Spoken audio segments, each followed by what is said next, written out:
Now let's let's see this question.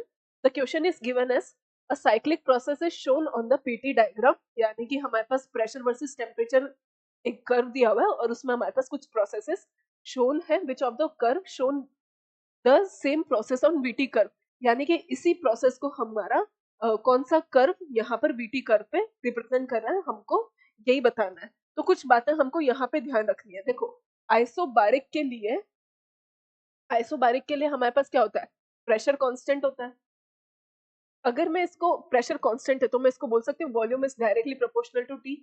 इसी तरह से मैं आइसोथर्मल के लिए बात करूं तो आइसोथर्मल के लिए हमारे पास हम जानते हैं टेम्परेचर कांस्टेंट होता है।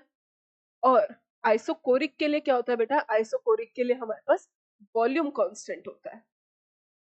तो बस अब हम देखते जाएंगे कि यहाँ पर क्या चीज कौन रिप्रेजेंट कर रहा है। तो देखो अगर मैं ए से बी की बात करूं तो ए से बी मेरा ग्राफ कैसा है, आइसोबारिक। इसी तरह से क्योंकि प्रेशर कांस्टेंट है, सी से डी की भी मैं बात करूं तो ये भी कैसा प्रोसेस है हमारा, आइसोबारिक।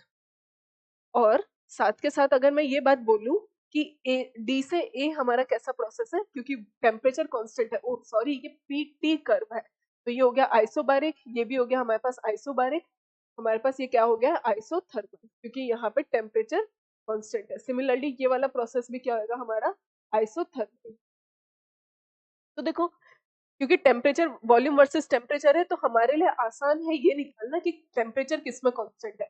तो टेम्परेचर कांस्टेंट था मेरा कहाँ पर, टेम्परेचर कांस्टेंट था बी से सी और डी से ए। तो देखो यहाँ पर भी बी से सी और डी से ए टेम्परेचर कांस्टेंट है, तो बी से सी ये भी आइसोथर्मल आ रहा है और सी से डी से ए ये भी आइसोथर्मल निकल कर आता है। तो हमारे पास ऑप्शन नंबर ए अभी करेक्ट हो सकता है। हम देखते हैं क्योंकि हमें आइसोकोरिक के बारे में अभी कोई इंफॉर्मेशन नहीं है। ऑप्शन नंबर बी अगेन ए से डी। बेटा यहाँ पे हम डी से ए जा रहे थे, यहाँ पे हम ए से डी आ रहे हैं, तो ये गलत हो जाएगा, ये तो यहीं पे गलत हो गया। ऑप्शन नंबर सी में हमारे पास क्या आ रहा है, ऑप्शन नंबर सी अगर आप ध्यान से देखो बी से सी हमारे पास बी से सी क्या आ रहा है, आइसोथर्मल आ रहा है, बिल्कुल निकल कर आ रहा है। टेम्परेचर इज कांस्टेंट, वेरी तो कर ही नहीं रहा है। और फिर डी से ए ही हम जा रहे थे, तो ये भी हमारे पास क्या आ रहा है, this is also coming out as isothermal. तो ऑप्शन नंबर सी भी हमारा सही हो सकता है। ऑप्शन नंबर डी हम देखते हैं। ऑप्शन नंबर डी हमारे पास अगेन बी से सी, बेटा टेम्परेचर वेरी कर रहा है, देखो बी से सी के लिए आइसोथर्मल था, यहाँ पे हमारे पास ये आइसोकोरिक है, तो ये हमारा यहीं पे ऑप्शन गलत हो गया। तो हमारा करेक्ट आंसर हो सकता है या तो ए या फिर सी। अब हम बात करते हैं वॉल्यूम की। देखो जब हम ए से बी गए थे, ए से बी हमारा आइसोबारिक था, आइसोबारिक प्रोसेस के लिए volume must be proportional to temperature, है ना, प्रेशर इज कांस्टेंट। ए से बी क्या था हमारा, आइसोबारिक। आइसोबारिक प्रोसेस के लिए क्या होना चाहिए, temperature sorry pressure is constant, that means volume must be proportional to temperature. तो volume must be proportional to temperature, temperature बढ़ रहा, ए से बी हम जा रहे हैं, तो हमारे पास क्या हो जाएगा, सी से डी हम गए हैं, सी से डी हम जा रहे हैं और ए से बी। अच्छा ये एरो इधर होना चाहिए, इसको हम करेक्ट कर देते हैं।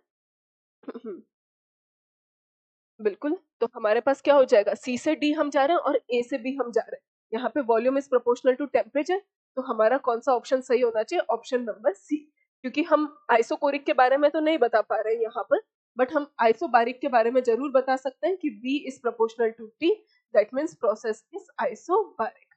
तो हम सी से डी जा रहे हैं जब भी हमारा आइसोबारिक है, ए से बी जा रहे हैं तब भी हमारा आइसोबारिक है, तो correct answer is option number C.